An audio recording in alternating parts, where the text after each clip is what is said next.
کله چې د محتسب اوصاف او آداب موږ په دې کتابونو کې وینو حسبه څوک کولی شي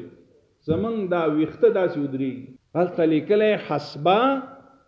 او محتسب هغه مسلمان به چې یو عاقل مسلمان فاضل عالم بعمل په ټول عمر کې صادق کاذب نه د حسن الاخلاق نمونه وي برای دیگه یک الگو باشه خائن نه وي امین وي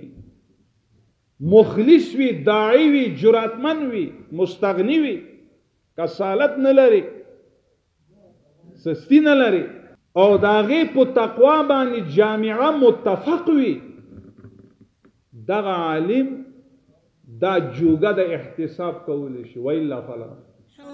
چې د دنیا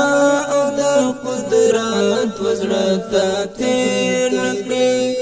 مینه د ولس وکړه نفرت چې زړه ته تېر نکړي مینه د